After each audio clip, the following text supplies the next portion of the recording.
Oh! What's up, guys? Welcome back to the channel. First of all, thank you, Barber Blurry, for keeping me in regulation. Shout out Blurry. Hit him up. Go get cut by him. Remember this blue car?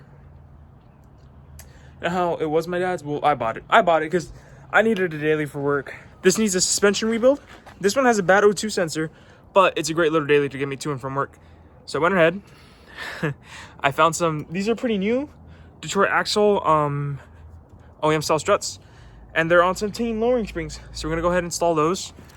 I have a big old Rock Auto box with new brakes, new little components for the suspension. So I already got the car in the air. I'm gonna jack up the other side, take the wheels off, and we're just gonna get started. It's a little dark, but let's get a head start. So tomorrow we can finish knocking it out. I'm gonna have to remove this tie rod end. So this tie rod end, so we see a different piece in the inner tie rod. It's pretty blown out. You can see there's grease coming out. There's a cotter pin that goes through here, goes through this little hole right there that supports this nut from backing back out. So you're gonna break that loose. You're gonna get this tool right here. Ball joint separator was 20 bucks at Harbor Freight. So you're just gonna use this to pop out your tie rod in. But what I have here is a 1/2 inch ratchet on a 19 millimeter. And that drives, you're gonna put the, there's like a fork piece and that goes in between the boot and like the arm of the strut. And then the little like claw part on the bottom is you're gonna drive this down. That bolt pushes down on that and that lever pushes up and it separates the ball joint. So now this should be free to move. Well, obviously we gotta, undo the bolts and the ratchets and the socket. But yeah, now that it's gonna make a loud pop sound when you finally take it off, so just be careful, be ready for that. All right, so you see how to loosen this, you're going like to the right because this spins off too. So when you're going with the wrench, you're gonna grab your 24. Your 24 is actually gonna push, instead of loosey how you usually would to the left. To go loose, you're gonna go to the right, correct? You're gonna go to the right to go loose. Just break this loose. When you go to the right, it's gonna loosen it, back it out. Cool. So what we're gonna do is we're just gonna leave that right there. Hand tight, so we can break it loose. Because we don't wanna take that off yet, because we're gonna count the spins of the tie rod end. So we're gonna have to count those spins, so let's just leave everything how it's supposed to be right here. For these two bolts and nuts that hold the knuckle to the strap, you're gonna get in one hand with the 19 millimeter right there, and then you're gonna get a 22 millimeter wrench. You're gonna hold the wrench in place while you take this off. I already broke both of them loose. These are 3/14s. It's 1, 2, 3, and then this one was a 12. That one was a 10. All right, it holds those two lines in place. After that, everything's loose. So what I would recommend to you guys is actually get the jack. I'm gonna set it up right now to support the brake rotor. You can just support it. I'm gonna do it by the brake rotor because this thing's fucking cooked, bro. There's like no load on it. It's just like sitting on there. So when I take out all the bolts and stuff, it doesn't like fall forward, right? And from there, I can adjust how much higher or lower I want it, so I can line up the bolt holes with the new strut, and then get the new strut installed. Oh man, I struggled. I'm sorry I didn't get it on camera. Hopefully tomorrow I'll have someone hold the camera for me, but nothing's tightened down yet. But the same way you take it out, you put it back in. You're gonna struggle. You gotta get that out of the way a little bit. It's not too bad of a struggle, but with one hand, it's a little bit of a mission, right? So remember, it's just these three up here. What I found easiest is to poke it up through here first, and then get the 3 nuts on. And that'll kind of secure it a little bit up there. You can move it around a little bit right here, and you can get the 2 bolts with the nut on the back. So I'm gonna go ahead and tighten these down, everything, and then I'm gonna go ahead and replace that tie rod end. Let's get this thing off, right? So without it, that's what steers your car, obviously, right? So without it, obviously the car wants to steer around. So when we take it off, we're gonna count how many turns it takes to take off. Ready? So I'm gonna fucking hold this out the way. This is just a guesstimate to get me to the alignment shop. 1, 2, 3, 4, 5, 6, 7, 8, 9, 10, 11. So about 11 onto 12. Preloading your suspension, get the jack, push this up until it just about maxes out. You're gonna get your torque wrench, torque down all the bolts and stuff, and then you're gonna put your wheel back on. If you don't, today we're just gonna be tackling the brakes, the rest of the struts. It should be pretty easy, straightforward. I don't think this is gonna be too long of a video, more of a tutorial. So if you guys like the tutorial style videos, let me know. So to get the brakes done, I have new pads from Power Stop. I have some Raybesta slide pins, and I have new Power Stop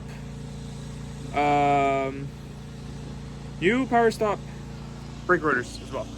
So we got to do first, since we're doing the pads and the rotors, we're gonna take off these bolts right here. It's 1 and 2. I forget what size this is. It's like a 14 or something. But I got new slide pins because usually these like seize up and stuff. So we're gonna be able to replace those with these slide pins. And then there's like the bigger ones right here, which I forget what size these are. But yeah, we're just gonna break both of those off. So when I get the size and break them off, I'm gonna let you guys know. It's probably gonna be a little bit of a struggle, but it's not too bad. Your caliper. I'm about to go to Harbor Freight anyway, so I should have just gone and bought the bolts because I need the little tool that compresses the caliper. We're gonna leave the caliper out of the way. I usually just put it up here. So these fucking screws, if you know jack about shit, are the worst, right? I don't know why they ever engineered them with this, but dude, I stripped them really bad. I'm trying to get them out, and I'm like, I don't know what to do anymore. They're stripped. I just got a drill and put a bit on it. I was just going ham on it, and I was like, dude, I don't even know what I'm trying to do. I'm just trying to drill it out, I guess. This is how it ended up, and it finally came out. But yeah, I got it out, dude. I just hit it with a torch for a little bit, blowtorch, and heated it up and kind of softened it up, I guess, so it came out. But look at that. I owe my grandpa new drill bits, so I gotta hook him up with some new drill bits, or maybe they warranty them at the store. I don't know. We'll see. But yeah, I just gotta get the other one out now so I can replace this brake rotor. So we'll go ahead and do that. All right, here's a new brake rotor next to the old one. Gonna just spray this one with some brake cleaner, get it on there, get the new bracket on there with the new pads and shims, and then spray everything again just because I don't want it squeaking and stuff. Again, anti-seize. I might just put the new slide pins since I have them anyway. I'll show you guys how to kind of clean that out. But yeah, man, those screws.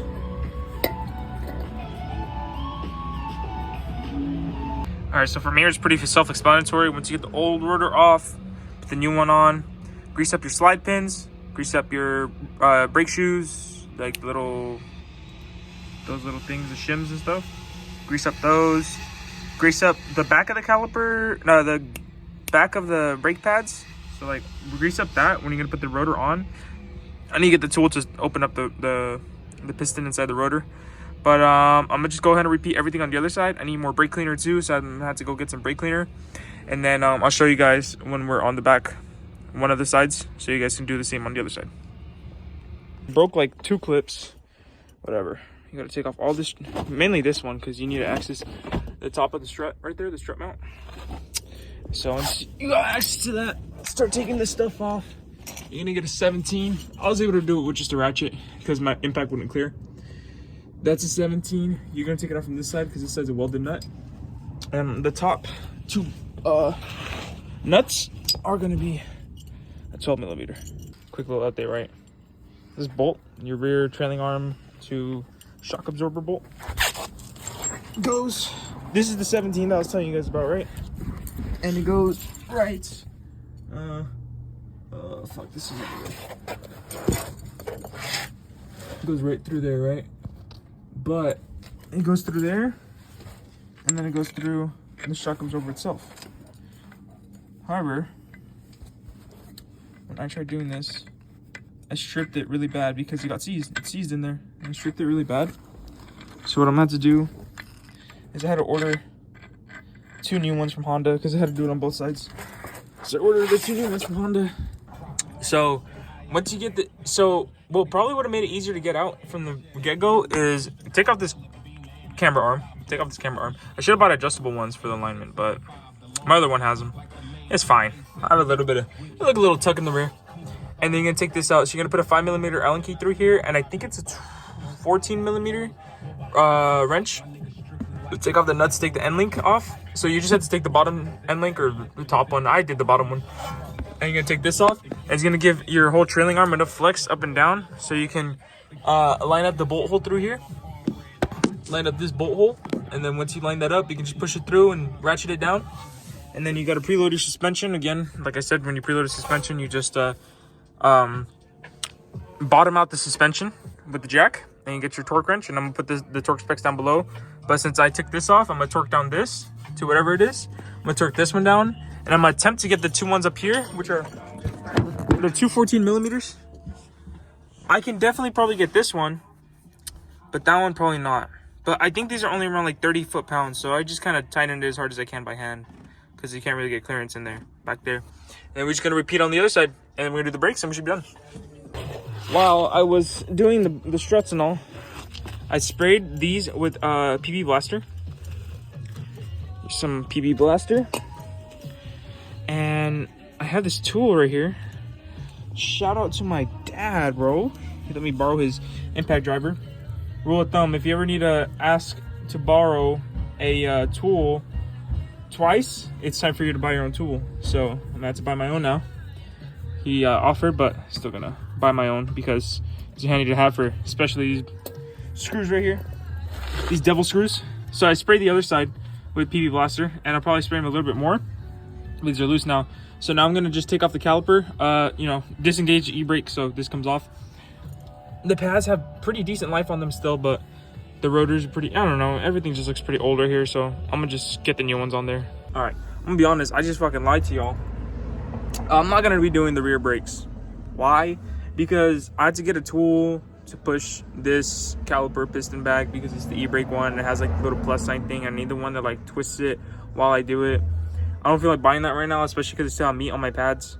I have new pads and rotors, so I think maybe eventually I might just use them on the white one because the white one probably is gonna need brakes eventually. I mean, again, this is just my daily driver. Really, most of your braking force is done in the front. So everything's torqued down. I'm gonna clean up, put everything back together, take it for a quick test drive, see if anything feels funny, and then we'll take it for an alignment. All right, car's washed up, gassing up right now. So I think the drop looks very nice, just slight, just very slight. So this one still has a bad O2 sensor. So I gotta find out, well, I ordered it, but it still has to get here. And two, I guess it has a fuel leak somewhere. They told me when I was getting it aligned. I know I had an evap issue, but my bad. I know I had an evap issue, but them saying it's a leak, I'm gonna have to get under there and check.